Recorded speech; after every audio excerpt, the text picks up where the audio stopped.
प्रश्नोत्तर के 32वें भाग को प्रारंभ करते हैं। एक साधक ने पूछा कि महर्षि, मन का स्वरूप क्या है? तब महर्षि ने कहा, मन अहंकार के विचार से भिन्न नहीं है। मन तथा अहंकार एक ही हैं। उसकी बुद्धि, स्मृति इत्यादि शक्तियां भी मन ही है। मन, बुद्धि, चित्त, जिसमें संचित वासनाएं, संस्कार रहते हैं, तथा अहंकार, ये सब एक मन ही है।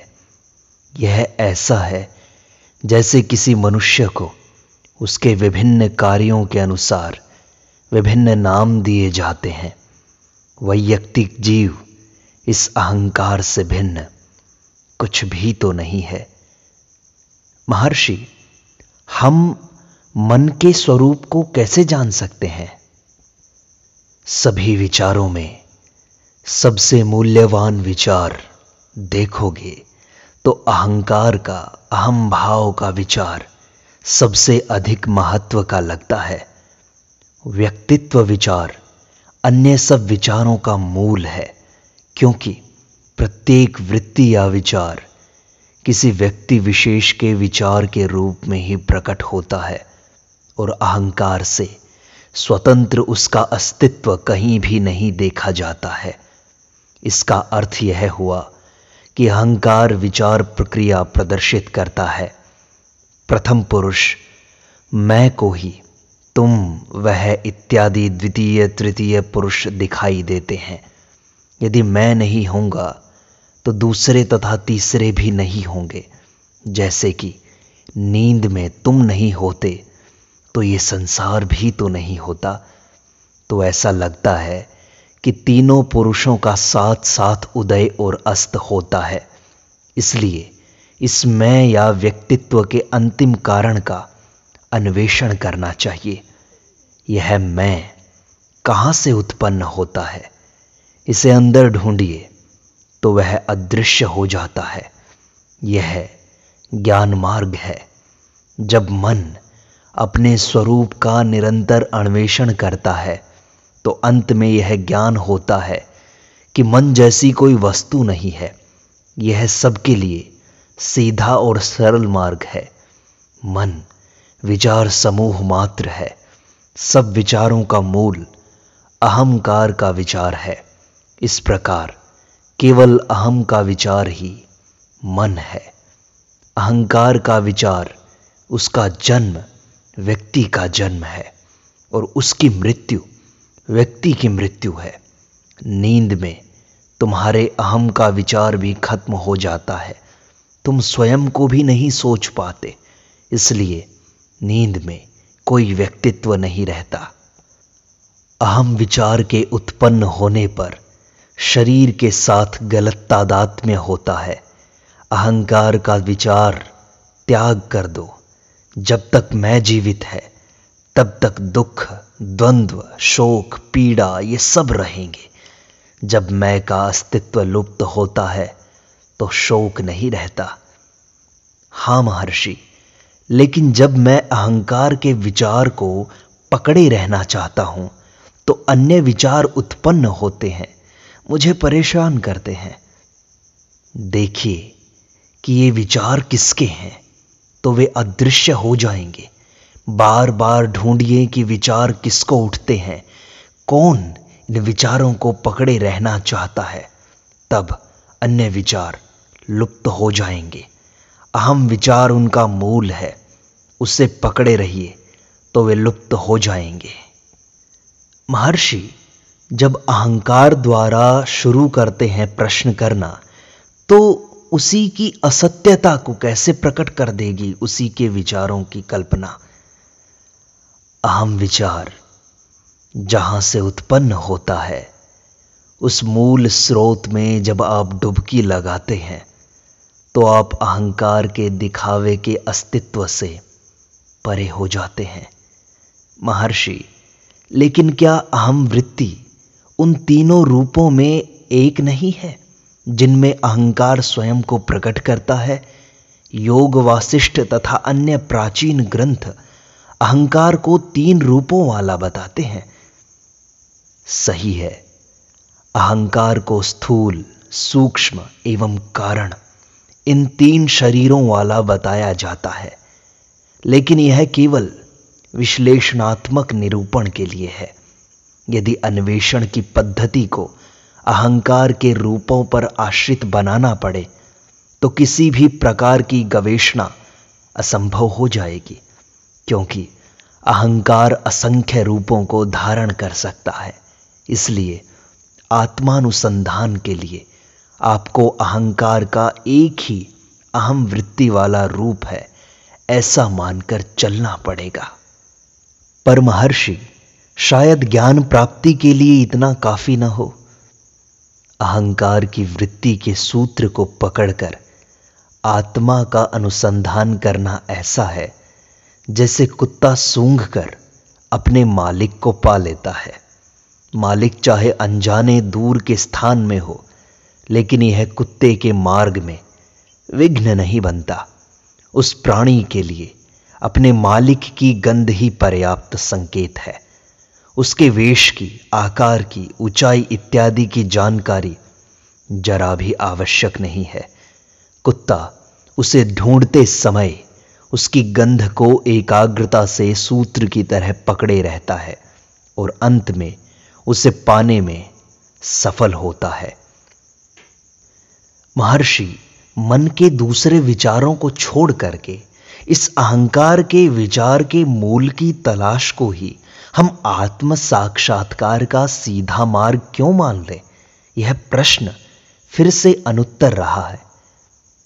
यद्यपि मैं या मैं हूं का भाव दुनिया के व्यवहार में अहम वृत्ति माना जाता है, लेकिन वस्तुतः यह मन की अन्य वृत्तियों की तरह साधारण वृत्ति मात्र नहीं है, क्योंकि परस्पर असंबद्ध अन्य सब वृत्तियों से भिन्न यह अहम वृत्ति मन की दूसरी सब वृत्तियों से तात्विक रूप से संबद्ध है। अहम वृत्ति के बिना अन्य कोई भी विचार नहीं टिक सकता। सभी विचारों के मूल में ये अहंकार का विचार ही है। मैं हूं, इस विचार के लिए ही सभी विचार जरूरी हैं। सारे सुख अहम के लिए जरूरी हैं, लेकिन स्वयं अहम वृत्ति मन की अन्य वृत्तियों के बिना भी स्वतंत्र रूप से रह सकती है। केवल मैं का विचार अन्य विचारों के बिना भी रह सकता है, लेकिन अन्य विचार मैं के विचार के बिना नहीं रह सकते। इस कारण मैं के विचार की वृत्ति अन्य सब वृत्तियों से मूलभूत रूप से भिन्न है। इससे यह स्पष्ट है कि अहम वृत्ति के मूल की तलाश अहंकार के किसी एक रूप के आधार की तलाश नहीं है, बल्कि उस मूल स्रोत की तलाश है जहां से मैं का भाव प्रकट होता है। दूसरे शब्दों में, अहम वृत्ति रूप अहंकार के मूल की तलाश एवं उसकी प्राप्ति आवश्यक रूप से अहंकार तथा उसके प्रत्येक संभावित रूप से परे होने का मार्ग है। महर्षि, मैंने ये तो स्वीकार कर लिया कि जो ये अहम वृत्ति है, इसमें अहंकार के सभी रूपों का समावेश हो जाता है, तो फिर आत्म साक्षात्कार के लिए केवल इसी वृत्ति का आश्रय क्यों लिया जाए? क्यों इसी विचार पर टिके रहना चाहिए? क्योंकि केवल वही आपके अनुभव का अपरिहार्य सबसे जरूरी सूत्र है और उसके मूल की तलाश करना ही एकमात्र व्यवहारिक मार्ग है जिसका आत्म साक्षात्कार के लिए आप आश्रय ले सकते हैं। कहा जाता है कि अहंकार का एक रूप कारण शरीर है, गाढ़ी निद्रा की अवस्था है, लेकिन आप उसे अपनी तलाश का क्षेत्र कैसे बना सकते हैं? गाढ़ी निद्रा में आप कुछ भी नहीं सोच सकते, क्योंकि वहां आपका व्यक्तित्व ही नहीं रहता। जब अहंकार उस रूप का आश्रय लेता है तो आप गहरी नींद के अंधकार में डूबे रहते हैं। लेकिन महर्षि, अहंकार तो बहुत सूक्ष्म है, अमूर्त है, अत्यंत अग्राह्य है, जिसे उसकी जागृत अवस्था में की गई तलाश से पकड़ पाना असंभव सा लगता है। नहीं, अहम वृत्ति के मूल का अन्वेषण अहंकार के पूरे अस्तित्व को स्पर्श कर सकता है और करता है। इस कारण अहंकार के रूपों की सूक्ष्मता तथा अग्राह्यता विशेष महत्व नहीं रखती, जबकि एकमात्र लक्ष्य आत्मा की पूर्णता है। महर्षि, जो किसी भी तरह से अहंकार के आश्रित नहीं है, तब अहंकार विषयक अन्वेषण उपयोगी क्यों है? क्यों हम अहंकार की खोज करें, मैं की खोज करें, उसे ढूंढें? देखो, कार्यकारी रूप में अहंकार का केवल एक लक्षण है। अहंकार शुद्ध चैतन्य रूप आत्मा तथा अचेतन रूप के बीच गांठ रूप है। इस कारण उसे चित जड़ ग्रंथि कहा जाता है। अहं वृत्ति के मूल के अन्वेषण के दौरान आप अहंकार के तात्विक चिद रूप पहलू का आश्रय लेते हैं। इस कारण आपका अन्वेषण आपको अवश्य आत्मा के शुद्ध चैतन्य के अनुभव की ओर ले जाता है। आपको अपने आप में शुद्ध अहंकार का तथा अहम विचार का भेद अवश्य करना चाहिए। अहम विचार वस्तुतः विचार मात्र है, इसलिए वह दृष्टा और दृश्य का आश्रय लेता है, उसे देखता है, सोता है, जागता है, खाता है, सोचता है, मरता है और फिर जन्म लेता है। लेकिन शुद्ध अहम शुद्ध सत्ता या अस्तित्व है, जो अज्ञान तथा विचार रूप भ्रम से मुक्त है। यदि आप निर्विचार होकर केवल सत्ता रूप अहम में बनकर रहें, केवल मैं के विचार में, तो मैं का विचार अदृश्य हो जाएगा, वह छूट जाएगा और भ्रम हमेशा के लिए मिट जाएगा। चलचित्र गृह में आप बहुत मंद प्रकाश में अथवा अंधकार में चित्र देख सकते हैं। पूरे प्रकाश में चित्र लुप्त हो जाते हैं। इसी तरह परम आत्मा के पूर्ण प्रकाश में सारे पदार्थ अदृश्य हो जाते हैं। महर्षि, वह निरपेक्ष परावस्था है क्या? नहीं, किससे परे और किसके द्वारा? केवल आपकी ही तो सत्ता है। महर्षि, ऐसा कहा जाता है कि आत्मा मन से परे है, फिर भी उसका अनुभव मन से ही होता है। मन उसका चिंतन नहीं कर सकता, मन से उसका विचार या कल्पना भी नहीं की जा सकती और सिर्फ मन से उसे देखा जाता है। ये सब विचार विरोधाभास लगते हैं, इनमें कैसे मेल बैठाया जाए? देखो, आत्मा का अनुभव मृत मरे हुए मन से अर्थात निर्विचार अंतर्मुख मन से होता है। तब मन अपने मूल आश्रय आत्मा को देखता है और उसमें मिल जाता है, तद्रूप हो जाता है। तब कोई दृष्टा किसी दृश्य को नहीं देखता।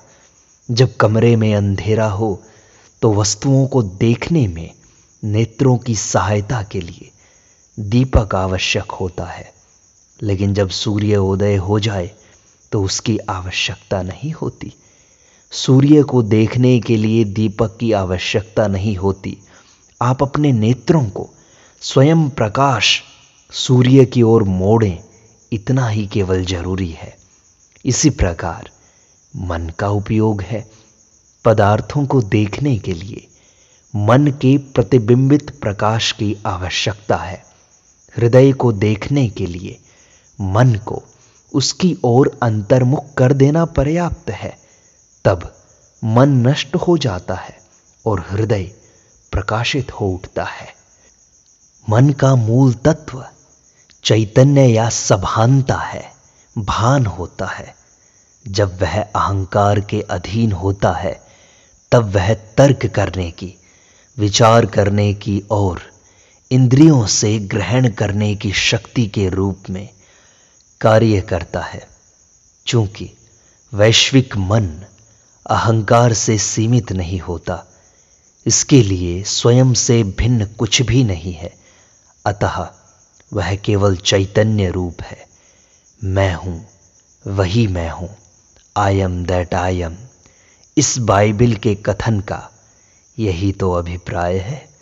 अपने ही आत्मा की परम चेतना में जब मन का लय होता है, समझिए कि तब इच्छा, क्रिया तथा ज्ञान इत्यादि की सारी शक्तियां उस चेतना में केवल काल्पनिक ख्यालों जैसी दिखती हैं और स्वतः पूर्णतया लुप्त हो जाती हैं।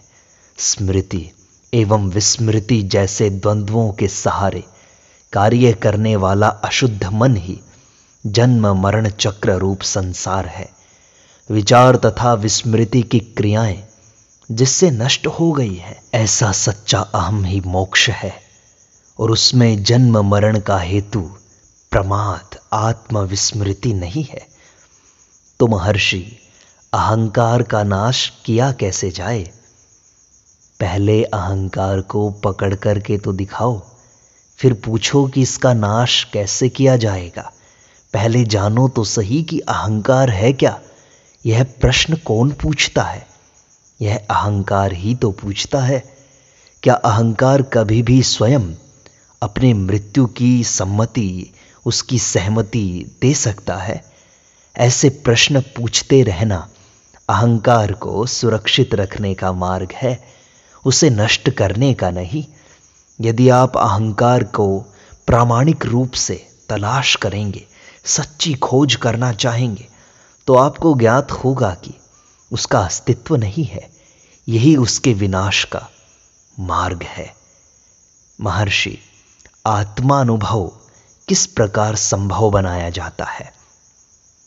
अग्नि से चिंगारी की तरह आत्मा से एक चिंगारी निकलती है, जिसे अहंकार कहते हैं। अज्ञानी में यह उत्पन्न होते ही स्वयं को किसी पदार्थ के साथ एक रूप बना लेती है। वस्तुओं से तादात्म्य किए बिना उनसे असंबद्ध रहकर वह टिक नहीं सकता, उसे जुड़ना जरूरी है। यह संबंध अज्ञान है, जिसका नाश हमारे प्रयत्नों का लक्ष्य है तथा अपने मूल में लुप्त हो जाना है। यदि अहंकार की ये संबंध बनाने की आदत तोड़ दी जाए तो वह शुद्ध बना रहता है, अपने मूल में लुप्त हो जाता है। देह के साथ उसका गलत तादात्म्य देह आत्म भाव है। देह को ही आत्मा मान लेना है। अच्छे परिणामों के पूर्व यह अवश्य जाना चाहिए। इसलिए जितना हो सके तुम अपने आप को ढूंढो, खोजो कि अहंकार उदय कहां से होता है और उसका किसी के साथ तादात्म्य मत करो। तब वह केवल मैं के रूप में प्रकाशित होगा और आत्मा में ही लुप्त हो जाएगा। इसलिए तुम पहले मैं की खोज करो, तब मैं अपने आप लुप्त हो जाएगा। यही आत्मान्वेषण है। अहंकार को मिटाना है, मुक्ति है, मोक्ष है।